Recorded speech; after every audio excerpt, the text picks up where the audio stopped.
There are 9 things that you or a loved one should do if you get COVID. I'm going to tell you those things right now. Also, I have a bonus tip at the end. And just so you guys know, this is a follow-up to a video I made a little while ago called 7 Things You Should Have If You Get COVID. So these are the 9 things that you should do. First thing is staying hydrated. That is right.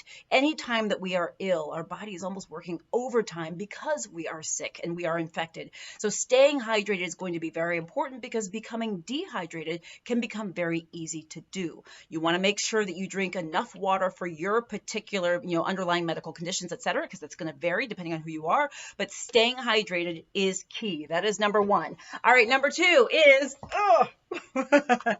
the apple. No, you don't have to eat an apple, okay? The idea is to maintain proper nutrition. That is really, really important. You don't have to eat an apple unless you want to, but maintain your nutrition even when you're ill. That's going to help your body sort of weather the storm of your COVID illness, all right? Number 3, over-the-counter medications. I literally just picked this up today from my local pharmacy. This is over-the-counter acetaminophen. There are many over-the-counter medications you can use to treat the symptoms of COVID, I should say, rather, to help with the symptoms. Tylenol or Motrin for fevers and things like that. There's also cough medications for mucus and congestion. You want to check with your doctor to find out which medications are appropriate for you and your body, but understand that over-the-counter medications can help with treating the symptoms of COVID. That can be very, very important. All right, next thing, number 4 is to stay away from others. I know you guys know this. We've been talking about isolating and quarantining and all that stuff all throughout this pandemic. If you get COVID, you need to stay away from others. That means stay home and stay quarantined to your bedroom, to a room. Don't be running around the house. If there are other people that you live with, you want to keep them safe as well, all right? Number 5 is this little guy. This is called a pulse oximeter. Yes, I left mine actually at work, and Stacy, who's one of our CMAs, was kind enough to take this picture and show you what it looks like. A pulse oximeter not only tells you your heart rate or pulse, but also tells you your oxygen saturation level. Can be super important with COVID and other illnesses too. I think it's really helpful to have these at home, especially during this pandemic. I actually bought all my family members a pulse oximeter so they can have it home. You stick your finger in there and it tells you how your oxygen saturation is doing. Generally less than 95%, you need to be seeing a doctor, a medical professional. You need to be evaluated. But I should also say there are some people that naturally live at less than 95% because of underlying medical conditions. If that is you, if you are less than your normal, then you should seek out medical care. These are not 100% foolproof, so you don't want to put all your eggs in this one basket, but it can be a very important tool for helping you understand what's going on with your body. So you can pick those up at local drugstores or things like that to have. I would also say just check with your doctor to find out what numbers your doctor says is right for you in terms of what's your normal and what's not. Those are just general guidelines, what I gave you. Remember, I'm not your doctor, even though I probably would like to be. So check with your doctor. All right, next, number 6 is to get tested for COVID. That is right. It's more important, honestly, than ever because now we have more bugs floating around in the environment, right? If you're sick, it might be COVID, but it might be the common cold. It could be something else.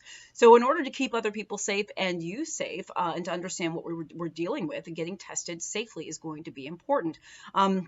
If you can find a safe and convenient testing site, one preferably if you can stay in your car and just drive right through and they swab you and keep you moving on your way, that would be ideal. The idea is getting tested is important. All right, number 7. You want to wash and disinfect. Yes, you don't have to use Clorox. This is just what I had underneath my sink that I use at my house. But the idea is you want to wash and disinfect surfaces at your home. That's doorknobs, that's counters, that's bathrooms. You want to keep things clean, especially if you or a loved one has COVID. This cannot be underestimated, not only for keeping you safe, but other people in your household safe as well. Number 8 is you need to know the warning signs of when you should stop self-treating at home and get your buns into an ER or see your doctor or what have you, okay? Warning signs would be if you become short of breath, if you become more short of breath, if you have what we call a change in mental status, you get confused, dizzy, fuzzy, if you feel lightheaded, if you I mentioned confused already. I did mention that. Okay, good. Other symptoms too. I've had patients with COVID have like severe diarrhea that they can't manage at home.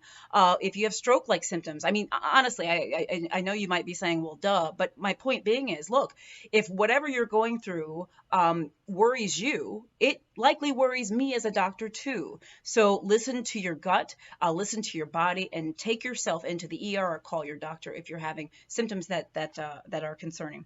All right. And number 9, before I get to the bonus item, is please ask your doctor about monoclonal antibodies.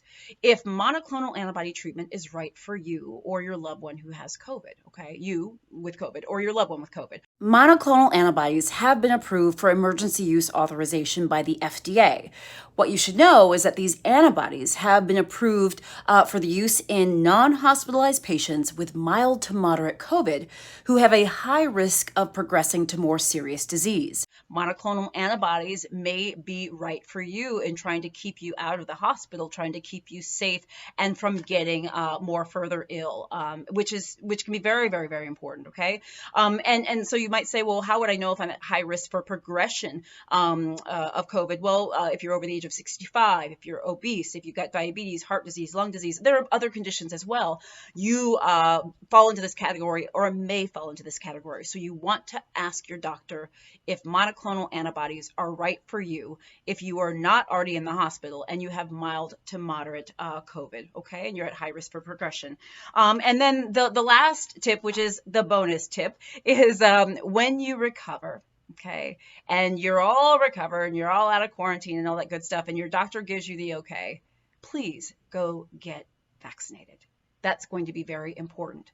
Now, when you're able to get vaccinated, it's going to depend on what treatment you got, if you got monoclonal antibodies versus not, et cetera, et cetera. Let your doctor work that out for you. But the idea is when you are better, you call your doctor and say, can I get my vaccine now if you have not already? It's one of our best bets for keeping us safe and healthy and keeping you safe and healthy moving forward. Okay, guys, I hope this is helpful. Let me know what you think in the comments. This is not the inclusive, all-inclusive list. I should say that disclaimer. There are other things to do if you have COVID, but these are 9 things to do that I think are very, very important. Make sure you are always consulting your doctor. Guys, I'm Dr. Jen Caudle, if I've not said that yet already. I'm a practicing family physician and on-air health expert and video creator. If you have not liked and followed my page, I invite you to do so. I do daily videos on all sorts of stuff. Make sure you join my group called I Got the COVID Vaccine on Facebook. It's a group for people who want to learn more about the vaccine, want to hear from others who've gotten it, etc. And we celebrate you when you get it. If you have not subscribed to my channel or clicked the little bell for updates, I invite you to do so. Guys, please stay safe, please stay healthy, and I'll see you soon.